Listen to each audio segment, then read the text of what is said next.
Olá pessoal, boa noite. Hoje é dia 3 de outubro, né, de 2022 e a gente ficou muito chateado aí, né, pelo fato de o nosso presidente não ter conseguido, né, ser aprovado, né, em primeiro turno, passar para presidente, ser eleito para presidente em primeiro turno. E a gente já sabe mais ou menos por quais motivos, né? Porque pela análise que a gente vinha fazendo, do apoio maciço que ele tinha nas passeatas, nas carreatas, nas motocicletas, nos comícios que ele fez, a concentração de gente, a aglomeração era muito grande e o pessoal o aclamava, né? E dava todo o seu apoio, né? E enquanto que o Lulão, né?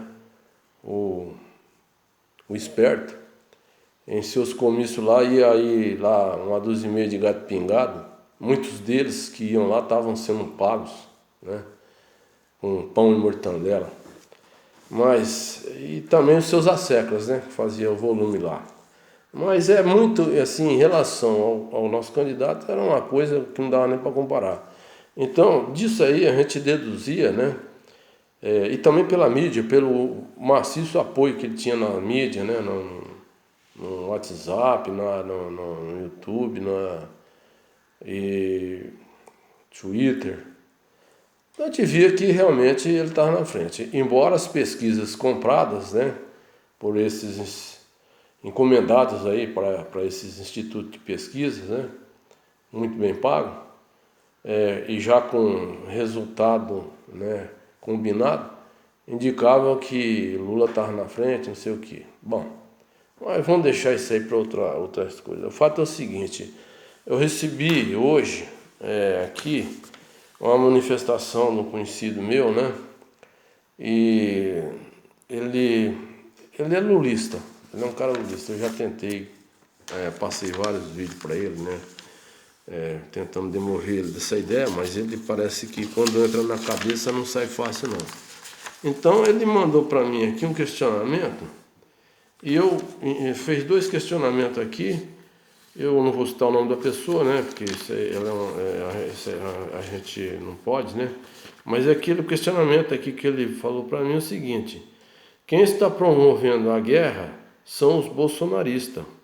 A votação é um retrato da miséria que assola o país e na região sul tem muitas pessoas passando necessidade e não dá o braço a torcer. Então vamos a esse questionamento, esse primeiro questionamento. Ele fala que quem está promovendo a guerra somos nós, bolsonaristas, né? Então vocês vejam bem aí, pessoal. Aí eu pergunto, que guerra que nós estamos promovendo? Acaso nas manifestações de 7 de setembro tinha gente lá armado com fuzil, revólver, metralhadora? Houve algum ataque a alguma pessoa lá? Assim, alguma violência?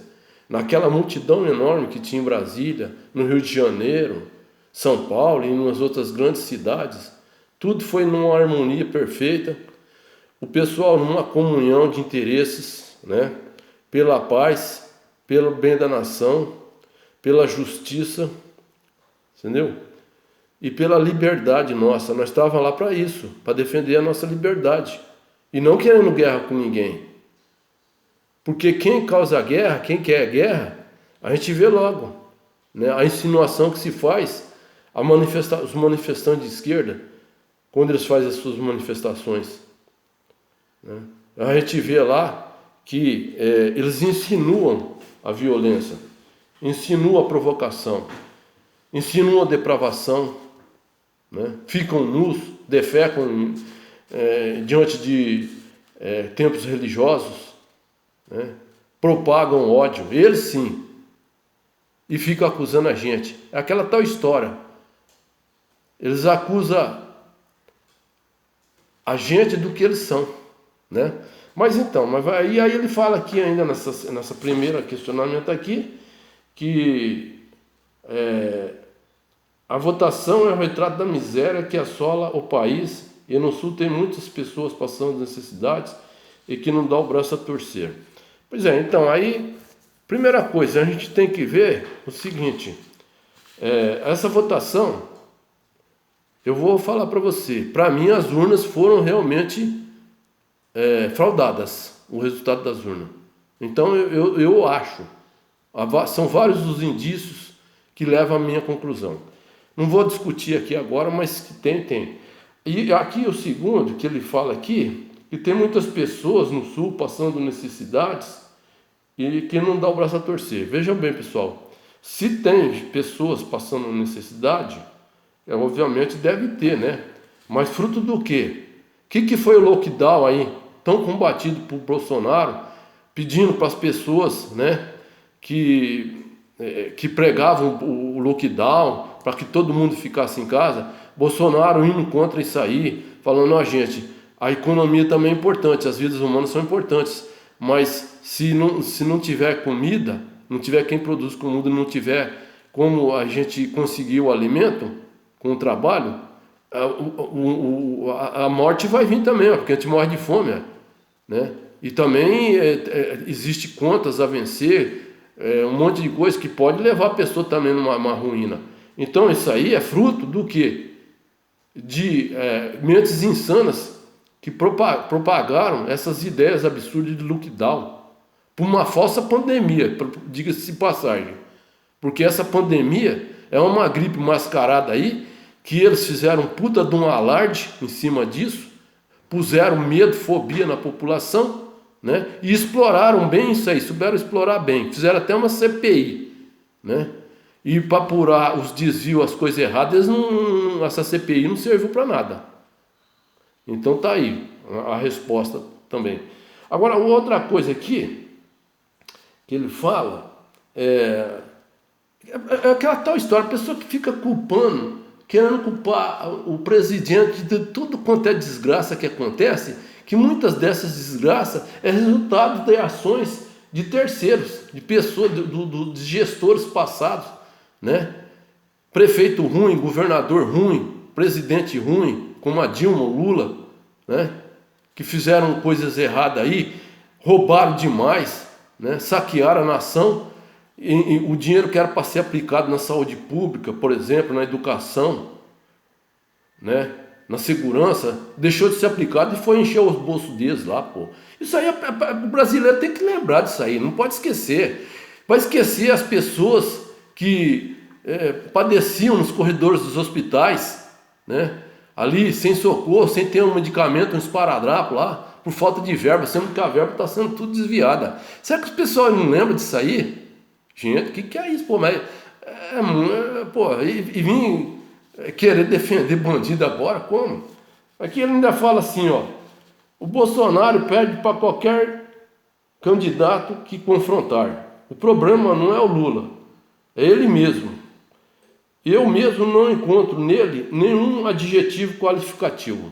Bom, isso aí é a opinião dele, né? O importante é o que nós pensamos, porque se ele acha assim, é um caso isolado, poucos casos isolados. Porque, na verdade, o nosso presidente, ele tem um conceito muito grande com a população brasileira, dado que ele é um cara honesto, coerente, positivo, né? Em 3 anos, quase 4 anos de mandato, não se ouviu falar nenhum escândalo, nenhum caso de corrupção no seu governo, nos seus auxiliares. Ele fez uma equipe de auxiliares e ministros competentes que trabalham realmente em prol da nação brasileira, da sociedade, né? Isso eles não reconhecem isso aí. Eu acho que esse pessoal que é contra o Bolsonaro, que fica falando, inventando essas histórias aí, eles devem estar perdendo alguma boquinha, ou os parentes deles perdeu, não pode ser outra coisa. Eu acho que só pode ser isso aí. Então, aqui, aí ele fala assim que o problema não é o Lula, o problema é ele mesmo. Mas o problema não é o Lula. O Lula já é o problema em si. Mas tudo bem, se ele acha assim, né? O que eu tenho a dizer é o seguinte. Ele fala que não encontra aqui nenhum adjetivo qualificativo, né? Agora, o que, que ele entende por qualificativo? Se qualificativo for ser ladrão, roubar, né, embusteiro, mentiroso, esses adjetivos qualificativos ele não vai encontrar no nosso presidente, né, pessoal? Então é isso aí. Vamos, né, para o segundo turno agora, né, e vamos torcer para que elegemos o nosso presidente, né, e com uma larga margem de folga, né, nas urnas. E também, pessoal, o presidente, nosso presidente, como eu falei, eu desconfio que houve fraudes. Eu desconfio que houve fraude por causa dos indícios. Aqui em Minas Gerais teve uma votação muito grande, por exemplo, o Nicolas Ferreira, o senador Cleitinho, que foi eleito, o Brunão, né, para deputado estadual, e o Zema, teve uma votação maciça. E esses pessoal, o Cleitinho, Brunão, o Nicolas, são bolsonaristas roxos. E pegaram muito voto, só que esses votos não refletiu no resultado da apuração aqui em Minas para o presidente. Então, quem vota nesses candidatos aí, Cleitinho, Nicolas, no Zema e no Brunão, vota em Bolsonaro, é bolsonarista roxo, eu mesmo, certo? Votei neles e votei no Bolsonaro. Agora não sei, não posso garantir que o meu voto foi para o Bolsonaro, porque depois dessa, né, dá para desconfiar, né, pessoal? Então nós vamos ficar espertos aí, vamos ficar firmes, vamos ser soldados, não vamos abandonar a trincheira, certo? E nós queremos, acima de tudo, o bem da sociedade, o bem da nação. Para isso, o nosso princípio é a paz, o nosso princípio é a justiça social, a justiça pessoal, a honestidade que tem que haver em todos os escalões, né, da esfera pública, tanto na municipal, estadual, como na federal. Tem que haver no judiciário, executivo, legislativo. A honestidade tem que ser princípio, pessoal, porque essa cultura de bandidagem que ficou, né, agregada agora, né, na vida pública, vai ser difícil a gente derrubar, não sendo a gente primar por esses princípios e elegendo sempre candidato comprometido com isso aí. E se o candidato, por acaso, que foi eleito agora, ele não corresponder a esses princípios, ele vai ficar marcado, na próxima ele sai fora, né? Você não vê o que aconteceu aí com a Josi Halsemann lá, o Alexandre Frota, aí, entre outros, né? Então, pessoal, é isso aí. Obrigado, então. Boa noite.